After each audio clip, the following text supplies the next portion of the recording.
Bom dia, gente. Vamos para mais uma aula de história. Hoje nós vamos concluir o capítulo 13 sobre os processos de independência na África. E hoje nós vamos estar retratando as independências das colônias portuguesas. Então, o surgimento de uma elite de jovens intelectuais foi essencial para a criação de um projeto para a independência. Então, quem seriam estes líderes? Agostinho Neto, um angolano, Marcelino dos Santos, um moçambicano, e Amílcar Cabral, um cabo-verdiano. Combinaram em suas lutas políticas as ideias de revolução socialista e da negritude com uma produção literária de resistência ao colonizador. Os Estados Unidos, preocupado com a crescente influência socialista dos movimentos de emancipação, passou a pressionar o governo português para liberar suas colônias. Nós sabemos que, como consequência dessas tomadas de posições depois da Segunda Guerra Mundial, as potências coloniais europeias elas concederam pouco a pouco a independência de suas colônias. Mas Portugal teve uma atitude diferente do restante dos impérios. Salazar entendia que as colônias portuguesas faziam parte complementar de Portugal. E em 1951 as colônias eram consideradas províncias ultramarinas e não precisavam de se tornar independentes. Então essa posição política era propagandeada pelo regime que considerava Portugal um país pluricontinental e multicultural. O governo português adotou uma política oposta ao que propunham os Estados Unidos. Intensificou a repressão, ampliou os gastos militares para combater os movimentos de independência, procurou criar um sentimento de unidade territorial nas colônias, promoveu reformas constitucionais. E como eu falei agora há pouco, em 1951, ele mudou os termos de colônia, substituindo-os para império colonial. Em 1973, após 10 anos de guerrilha, o Pacto Africano para a Independência da Guiné e de Cabo Verde proclamou a independência das duas colônias, que a Guiné passou a chamar-se Guiné-Bissau. Em 1974, com a Revolução dos Cravos, era o fim, da ditadura de Salazar em Portugal, Então, o governo reconheceu a independência de Guiné e nomeou um governo de transição para o Cabo Verde. Aí vem a independência de Angola, que conseguiu a independência em 1975, antes de Moçambique, em 1976, e logo em seguida esses dois países instauraram um regime político pró-soviético, enquanto em Portugal o modelo socialista pós-revolução era progressivamente abandonado, dando lugar a um regime democrático. Então, o processo de independência em Angola foi travado por 3 grupos rivais, Ela arrebentou logo após a Guerra Civil entre as diversas facções independentistas. De um lado estava o Movimento Popular de Libertação de Angola, o MPLA, o partido no poder pró-soviético. Do outro estava a União dos Povos de Angola, UPA, e a UNITA, Movimento Nacional para a Independência Total de Angola, além do FNLA, que era a Frente Nacional de Libertação de Angola. Quer dizer, esses 3 últimos eram mais próximos do Ocidente. E, no entanto, ambos anticomunistas, e em 1975 o MPLA proclamou a independência e instituiu a República Popular de Angola, sob um regime socialista. As divergências étnicas e políticas entre o MPLA e a UNITA levaram a uma guerra civil que se estendeu até 2002. No contexto da Guerra Fria, a UNITA recebeu o apoio dos Estados Unidos e da África do Sul, enquanto o MPLA obteve a ajuda da União Soviética, da China e de Cuba, que eram socialistas, e era de se esperar.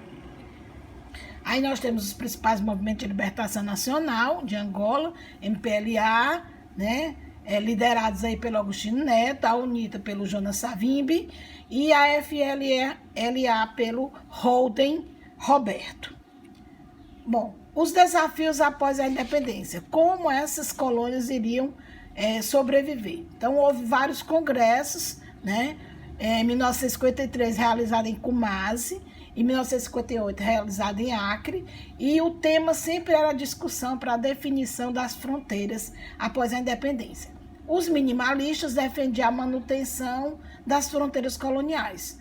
Os maximalistas defendiam a construção de uma nova economia política e militar no continente. No entanto, o grande defensor da África livre e unida foi o líder Kwame Nkrumah. A África Ocidental Francesa era a principal resistência de uma África unida. No entanto, a Organização da Unidade Africana acabou com esses resquícios do movimento pan-africanista quando reafirmou os Estados africanos como autônomos, independentes e iguais no conjunto dos Estados mundiais. Aí vem o apartheid na África do Sul. A gente pegou essa imagem do professor Márcio Silva para mostrar os 3 ângulos que nós vemos a África do Sul: a selva, os nativos e a própria África, né, modernizada. Bom, colonizada por holandeses no século XVII, a porção sul da África teve uma história diferente do restante do continente. No início do século XX, após 2 guerras contra os holandeses, as guerras Boeres, os africanos da região do sul da África tiveram suas terras conquistadas por britânicos, que, reconciliando-se com os africânderes, fundaram a União Sul-Africana. Quem eram esses africânderes?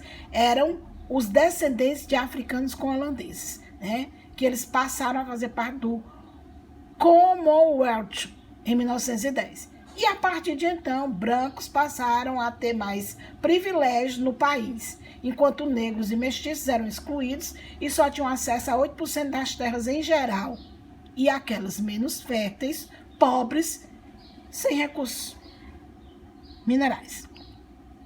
Em 1948, o Partido Nacional ganhou as eleições. Aí, convidados a compor um novo governo, o sociólogo Hendrik Verwoerd criou um aparato legal para segregar os negros e mestiços, que ficou conhecido como apartheid. Classificou-se então. A legislação classificou os sul-africanos em negros mestiços e negros indianos e segregou as etnias nativas. Estabeleceu acessos separados para negros nas escolas, praias, clubes, ônibus, universidades e outros espaços de convivência e proibiu os casamentos interraciais. É claro que isso ia repercutir no mundo. As imagens, né, de banheiros para brancos. White e colors, brancos e coloridos. Wajaira, área branca, né, as praias separadas. As imagens de lutas, de muitos levantes contra essa segregação racial. Aí, banheiros para brancos, banheiros para blacks, né, pretos. O fim do apartheid, a primeira manifestação contra as leis segregacionistas foram organizadas num Congresso Nacional Africano, CNA, né? Partido fundado em 1913 por ativistas negros e indianos. E a partir daí da sua criação, o CNA passou a organizar vários atos de desobediência civil, como greves e manifestações. No final dos anos 50, setores descontentes com a política do CNA fundaram o Congresso Pan-Africano, o CPA. Um novo partido defendia ações mais ofensivas contra o apartheid. E este sistema vigorou até o ano de 1990, né, o apartheid, quando o presidente sul-africano tomou várias medidas e colocou um fim no apartheid. Entre essas medidas, anteriormente citadas já, estava a libertação de Nelson Mandela, que nós vamos ver mais à frente, que foi preso em 1964 por lutar contra o regime de segregação. Então, em 1994, Mandela assumiu a presidência da África do Sul, tornando-se o primeiro presidente negro do país. Então, os anos de resistência a partir da década de 60. Em 1960, cerca de 10 mil negros queimaram seus passaportes no gueto de Sapperville, né? E foram violentamente reprimidos. 67 negros foram mortos e 180 ficaram feridos, incluindo mulheres e crianças. Um estado de emergência é declarado e o CNA torna-se clandestino. Mandela e o CNA, a resistência. Então, o Congresso Nacional Africano é um partido político fundado em 1912 com o propósito de defender os direitos dos negros. Logo adiante, diante do apartheid, este partido organizou manifestações pacíficas a fim de melhorar as condições de vida dos prejudicados pela segregação racial. Contudo, durante um protesto contra as leis de livre trânsito, ocorreu a tragédia de Sharpeville, esse que nós já falamos agora há pouco. Este triste episódio, no dia 21 de março de 1960, culminou na morte de 69 negros e deixou mais de 180 feridos. Após o ocorrido em Sharpeville, Nelson Mandela, que era um dos líderes do CNA, percebeu que outras medidas, além das manifestações pacíficas, precisavam ser tomadas. Aconteceram outros protestos, e desta vez ao redor do mundo, e o CNA passou a ter o apoio da ONU. Mesmo assim, Nelson Mandela foi preso e condenado à prisão perpétua. O apartheid só teve fim com o boicote à África. Vocês sabem o que é boicote, né? Os países do mundo inteiro, né, não aprovavam o que a África do Sul estava fazendo. Então, isso enfraqueceu o Império Português no local até ser extinto em 1975. A população pedia pelo fim do regime de segregação racial, que finalmente veio com o presidente Frederick Klerk, né, em 1991, que não só pôs um fim no apartheid, como também libertou vários líderes políticos da resistência. Entre eles estava Nelson Mandela, que mais tarde, naquela mesma década, tornou-se o presidente da África do Sul e recebeu o Prêmio Nobel da Paz. Então aí, em 11 de fevereiro de 1990, Mandela é libertado da prisão após 27 anos sob custódia. Ele torna-se o primeiro presidente do ANC em 1991, né? No Sul, Congresso Nacional Africano, né? Presidente Nelson Mandela e sua então esposa Winnie levanta os punhos em 11 de fevereiro de 1990 em Pearl para saudar a multidão aplaudindo após a libertação de Mandela, né, de Victor versus prisão. Aí ele foi preso diversas vezes. Aqui é um pouco da história, né? Cumpria pena desde 1963, quando recebeu a sentença de prisão perpétua. Com o passar dos anos, a África do Sul começou a receber sanções econômicas como forma de pressão para acabar com o apartheid. E em 1990, com o regime já enfraquecido, Mandela foi solto depois de 27 anos.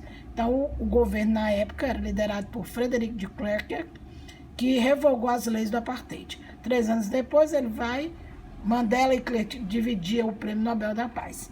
Aí a foto deles dois. Mandela, presidente em 1994, nas primeiras eleições em que os negros puderam votar. Mandela foi eleito presidente do país. Governou não com a intenção de se vingar dos brancos, mas sim de transformar o país em uma democracia para todos. Obrigada. E aí nós temos, Nelson Mandela foi uma figura importante na história da África do Sul. Ele foi advogado, ex-líder rebelde, presidente, liderou o movimento anti-apartheid, onde era guerrilheiro, sabotador e ativista. É considerado por muitos um guerreiro pela liberdade, pois nunca deixou de acreditar na liberdade do seu povo. Muito obrigada e vamos às nossas atividades.